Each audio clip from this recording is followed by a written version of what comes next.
Welcome everyone. তো আমি কিছুদিন আগেই একটা ভিডিও বানিয়েছিলাম এই বাংলা যুবসাথী প্রকল্প সম্পর্কে, যেটা ছিল ডিজিটাল এবং হিন্দিতে। তো আমি ভাবলাম যে এটা একটা বাংলা ভিডিও বানানো যেতে পারে। তো আজকে আমি পুরো অরিজিনাল এখানে পেপার নিয়ে এসেছি। তো আমি তোমাদের সামনে এটা আমি করে দেখাবো অথবা বোঝাবো। কিছুটা আমি লিখে নিয়েছিলাম কোথায় কি বসাতে হবে।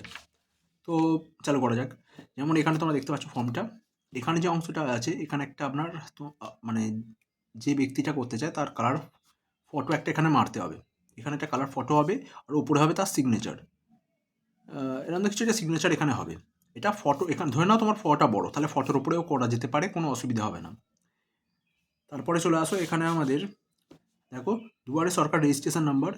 এই যে অংশটা আছে, এখানে কি হবে, এখানে যে রেজিস্ট্রেশন মানে তোমাকে তো এটা গিয়ে সাবমিট করতে হবে অফলাইনে। তুমি যেখানে সাবমিট করবে তাদের একটা নিজস্ব নাম্বার হয়, মানে সেটা ভিডিও হতে পারে, যেখানে এদের ক্যাম্প বসছে সেখানে। তো সেই নাম্বারটা এখানে দিতে হবে, আর এটা ওরা প্রোভাইড করবে। তুমি এটা ব্ল্যাঙ্ক ছাড়তে পারো, এটা পুরোটা ব্ল্যাঙ্ক ছাড়া ওদেরকে দাও, ওরাই এটা ভর্তি করে দেবে। ওরা সাহায্য করবে তোমায়, এই নিয়ে কোনো সমস্যা নেই, ওরাই এটা ভর্তি করে দিতে পারে। তারপর আপনার আধার কার্ড যেটা হবে 1 2 3 4 5 6, যেটা হবে 16 সংখ্যার, সেটা বসিয়ে দেবে। এখানে হবে বেনিফিশিয়ারি নেম, ইয়ানি কি যে পেতে চায়। এখানে যে হাইফেনটা দিয়েছে, এটা অ্যাকচুয়ালি হাইফেনটা এখানে হবে না, এখানে একটা গ্যাপ থাকবে। মানে দেখো এখানে দীপ সাঁতরা আমি লিখেছি, তো দীপ হবে এখানে ক্যাপিটাল লেটারে হবে এইভাবে। দীপ এখানে হবে গ্যাপ, তারপর হবে সাঁতরা, সরি, NTRA, সব হবে ক্যাপিটাল লেটারে, বড় অক্ষরে। এরপরে চলে আসো তোমাদের মোবাইল নাম্বার, এটা অবশ্যই দিতে হয়। মোবাইল নাম্বার তোমাদের দিতে হবে 1 2 3 4 5, তোমাদের যেটা মোবাইল নাম্বার। তারপর হচ্ছে তোমাদের জিমেল আইডি। তোমাদের এখানে আমি লিখেছি abcd@gmail.com, এটা আমি লিখেছি জিমেল আইডিটা। তোমরা যেমন খুশি জিমেল আইডি দিতে পারো, অথবা জিমেল আইডি নাও দিতে পারো, কারণ আমার বন্ধুরা দেয়নি, সেই জন্য আমি বললাম যে জিমেল আইডি নাও দিতে পারো, কোনো অসুবিধে নেই। আর হ্যাঁ, জিমেল আইডি তুমি ছোটো হাতের অক্ষরে লিখতে পারো, কারণ জিমেল আইডি ছোটো হাতের অক্ষরেই অনেকে লেখে, বড় হাতের ক্যাপিটালে কেউ সব করে না। তারপরে হচ্ছে আপনাদের লিঙ্গটা, জেন্ডার, এখানে মেল করেছি, যদি ফিমেল হয় ফিমেল, আর যদি আদার্স হয় তার আদার্সে দেবে। এর নিচে জন্ম তারিখ, তোমাদের জন্ম তারিখ যেটা হবে, দেখো এখানে আমি 11/01/2000 করেছি, এটা অরিজিনাল নয়, তবু আমি এখানে দিয়েছি, তো এটা এরম দ্বারা তোমাদেরকে দিতে হবে। আর এই যে স্ল্যাশ দেওয়া আছে, যেগুলো ফাঁকাই থাকবে। তোমাদের এই তারিখে, মানে আজকের তারিখ অনুযায়ী কত বছর হচ্ছে তোমাকে সেটা দিতে হবে। ধরে নাও তুমি 25 বছর 10 মাস, বা 25 বছর 1 মাস, অথবা 5 মাস 6 মাস, যাই হোক না কেন, সেই মাসটা বাদ দিয়ে শুধু বছরটা দেবে। 25 বছর আমি এখানে লিখেছি, তো এই জায়গায় তুমি যেটা হবে সেটা তোমার বসতে দেবে। আর হ্যাঁ, 21 বছর অবশ্যই হতে হবে এটা পেতে গেলে। যদি 21 বছরের নিচে পাবে না, 40 বছরের ওপরেও তুমি পাবে না। তার নিচে ফাদার্স নেম, আমি এখানে অ্যাকচুয়ালি রাজা রানী লিখতে যাচ্ছিলাম, তো ধরে নাও এখানে রাজা সাঁতরা, তো মায়ের নাম ধরে নাও রানী, কী হবে RANI, রানী, SNTRA। তোমাকে এইভাবে লিখতে হবে, মাঝে একটা জায়গা গ্যাপ থাকবে। যদি স্বামী স্ত্রী থাকে, তাহলে স্বামী বা স্ত্রী থাকলে স্ত্রীর নাম দিতে হবে। মানে তোমার স্বামী বা তোমার স্ত্রী, তুমি নিজের স্ত্রী বা তুমি নিজের স্বামী, এটাই ব্যাপারটা নয়। তোমার স্বামী স্ত্রী থাকলে নাম দিতে পারো, আর যাদের নেই তাদের ছেড়ে দাও এই জায়গাটা। তার নিচে আসছে ক্যাটাগরি ইফ নট জেনারেল, মানে এইখানটা হচ্ছে তাদের জন্য যারা জেনারেল নয়। তুমি যদি SC ST হও, তুমি যদি SC হও এর নিচে দাগ মারবে, যদি তুমি ST হও এর ওপরে দাগ মারবে, আর OBC হলে এখানে। এবার তো তুমি যেটা হবে সেটা, তুমি যদি জেনারেল হও তাহলে কী করবে, তাহলে তোমার কোনো কিছুতে দাগ মারতে হবে না, পুরো জায়গাটা ব্ল্যাঙ্ক রেখে দাও, পুরো জায়গাটা ব্ল্যাঙ্ক থাকবে। এরপরে আসছে তোমাদের এখানে সার্টিফিকেট নাম্বার, সার্টিফিকেটটা যে দিলে তার তো একটা নাম্বার থাকবে অবশ্যই, সেই নাম্বারটা তোমাদেরকে এই ঘরে বসাতে হবে। আর জেনারেলদের জন্য এটা পুরো ফাঁকা থাকবে। এর নিচে মেরিটাল স্ট্যাটাস, তোমাদের বিবাহিত অবস্থা, আনম্যারিড। যে বিবাহিত হবে সে ম্যারেজ লিখবে এখানে, আর যে উইডোর মানে যার স্বামী বা স্ত্রী মারা গেছেন, তিনি এখানে লিখবেন স্বামী বা স্ত্রী মারা গেছেন। এবার সেপারেটেড এখানে মানে হচ্ছে ডিভোর্স হয়েছে, সেপারেটেড মানে ডিভোর্স, এখানে কিন্তু ডিভোর্স নয়। উইডো বা উইডোয়ার মানে হচ্ছে স্বামী বা স্ত্রী মারা গেছেন, তবেই এটা উইডোয়ার হয়। আপনি যদি ডিভোর্স দিয়ে দেন তাহলে আপনি উইডো বা উইডোয়ার নন, আপনি সেপারেটেড। এর নিচে আসছে নিচে আছে হাউজিং নাম্বার। এই যে হাউজিং নাম্বার আছে এটা নাও দিতে পারো, কারণ আমি তো দেখলাম যে ওখানে না দিলেও এটা চলে যাচ্ছে। যদিও আমি বলতে পারবো না প্রেমিস নাম্বার সম্পর্কে, শহরে হয়তো তোমাকে দিতে হতে পারে। যদি তুমি জানো তোমার প্রেমিস নাম্বার বা হাউজিং নাম্বার তাহলে দেবে, যদি না জানো দেওয়ার দরকার নেই, ওখানে গিয়ে ওদেরকে জিজ্ঞাসা করতে পারো, আর এটা না দিলেও চলে যাবে। তারপরে তোমার ভিলেজ, সিটি, টাউন, এখানে যেটা হবে সেটা বসতে দেবে। এখানে ABCD আমি করে দিলাম একটা।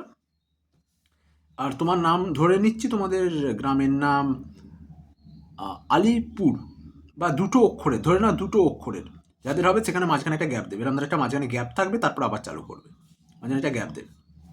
পোস্ট অফিস তোমাদের যেটা হবে সেটা ধরে নিচ্ছি আমাদের মোসাট বাজার, এরকম ধরা কিছু একটা আছে, তাহলে কি হবে MASA মোসাট, একটা গ্যাপ, BAZA আর এইভাবে তোমাকে দিতে হবে মোসাট বাজার। এর নিচে আপনার জিপি, গ্রাম পঞ্চায়েত বা ওয়ার্ড নম্বর যেটা হবে আপনাদের সেটা দিতে হবে, বা গ্রাম পঞ্চায়েতের নাম তোমাকে এখানে দিতে হবে। ব্লক বা মিউনিসিপ্যাল কর্পোরেশন সেটা দিতে হবে এখানে আপনাদের। তার নিচে পুলিশ থানা, থানা যেটা হবে চণ্ডীতলা, CHAN, তারপরে DITALA, এভাবে লিখে দিলে একটা চণ্ডীতলা। ডিস্ট্রিক্ট তোমার যেটা হবে সেটা হলো GHLY, কিন্তু হ্যাঁ যা হবে বড় হাতের দেবে। পিনকোড যেটা হবে এখানে লিখে দেবে সংখ্যাটা। আশা করছি এখানে অবধি বুঝতে পারলে। আর এখানটা তোমাদের ওয়েস্ট বেঙ্গল লেখা থাকবে, কারণ ওয়েস্ট বেঙ্গলের বাইরে থেকে কেউ এটার জন্য অ্যাপ্লাই করতে পারবে না। দ্বিতীয় পাতায় আসা যায়, এখানেও কিছুটা ফিল আপ আমি করেছিলাম বোঝানোর জন্য। তো এখানে তারপর হচ্ছে মাধ্যমিকের যে নাম্বারটা হবে সেটা এখানে দেবে, রোলটা দেবে এখানে, নাম্বারটা হবে এখানে, কোন ইয়ারে তোমরা পাস করেছো সেটা এই অংশে দিতে হবে, এবং এটা লেখাও থাকে তোমার মার্কশিটে লেখা থাকবে। কোন board, WBSC, West Bengal board of secondary education. তুমি যদি CBSE ও CBSE, ICSE যেটা হবে সেটা, যদি তোমার এখানে না দেওয়া থাকে তাহলে তুমি আদার্সে টিক মেরে দেবে, সিম্পল বিষয়। হাইয়েস্ট কোয়ালিফিকেশান গ্র্যাজুয়েশন আমি লিখেছি, তোমাদের যেটা হবে MA হলে MA করবে, যেটা হবে সেটা দিয়ে দেবে। বর্তমান পেশা এই ঘরটা কিচ্ছু লিখবে না, অথবা তুমি আরেকটা, হ্যাঁ সরি, এখানটা তুমি এটা লিখতে পারো আনএমপ্লয়েড,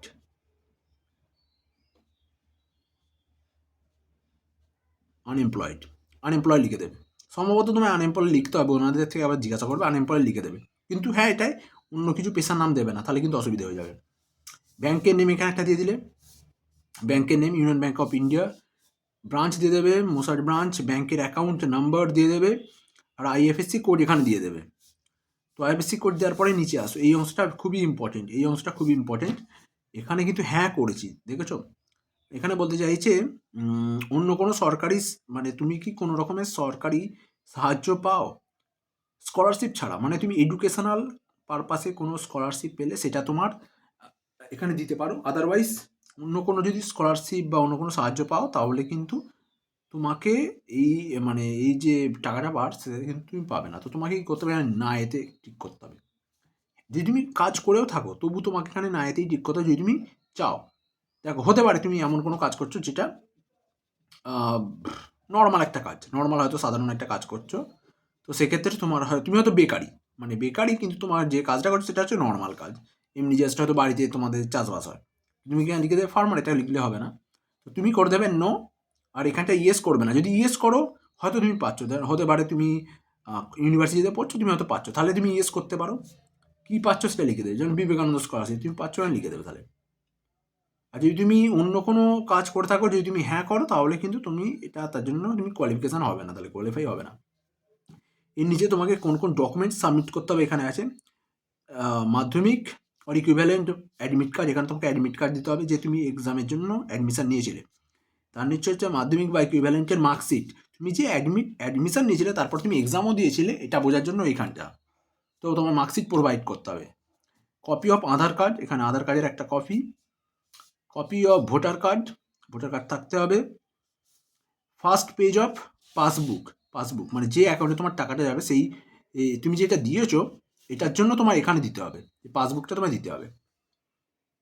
কিন্তু হ্যাঁ এগুলো আপনারা চেক করবেন না, কারণ এখানে আমি ফলস দিয়ে রেখেছি, যদি হয় তাহলে সেটা অন্য কারোর সাথে মিল হতে পারে, কিন্তু নর্মালি এটা ফলস। তারপরে হচ্ছে তোমার কপি SC/ST তোমার যে সার্টিফিকেট আছে সেটা এখানে তোমাকে একটা সার্টিফিকেট দিতে হবে, এখানে কপিটা SC/ST OBCর তুমি যে এখানে নাম্বারটা দেবে, এখানে নাম্বার দিতে হবে, তার সাথে তোমাকে এখানে সার্টিফিকেটটাও দিতে হবে।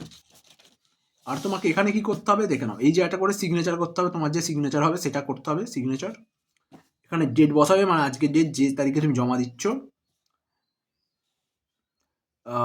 দুয়ারে সরকার রেজিস্ট্রেশন নাম্বার, এটা ওনারাই প্রোভাইড করবেন। এখানে তোমার নাম হয়ে যাবে, তোমার বাবার নাম হবে বা তোমার মায়ের নাম হবে, তোমার মোবাইল নাম্বার, তোমার আধার কার্ড, এখানে নিচে একবার আধার কার্ড, উপরে একবার মোবাইল নাম্বার, আর এখানে যে সিগনেচারটা হবে এটা ওনারা করবে। এই যে সিগনেচারটা ব্যাপার বা এখানে স্ট্যাম্প ফ্যাম্প মারা হবে সেটা ওনারা করবেন। তোমাকে আর কিছু করার দরকার নেই, জাস্ট এটা যাবে আর এই জেরক্সগুলো নিয়ে যাবে, এখানকার এই জেরক্সগুলো নিয়ে যাবে, ওখানে দিয়ে দেবে এবং ওনারাই সবটা সামনে নেবে। তারপরে খুবই ইজি, জাস্ট এই অংশটা তোমাকে, এই অংশটা নিচের অংশটা তোমাকে কেটে ওরা দিয়ে দেবে, কেটে দিয়ে দেবে এই যে এটা। তো খুবই ইজি জিনিস আছে, আশা করবো তোমরা বুঝতে পারলে। আর কোনো সমস্যা হলে কমেন্ট করো, আমি আশা করবো সাহায্য করার।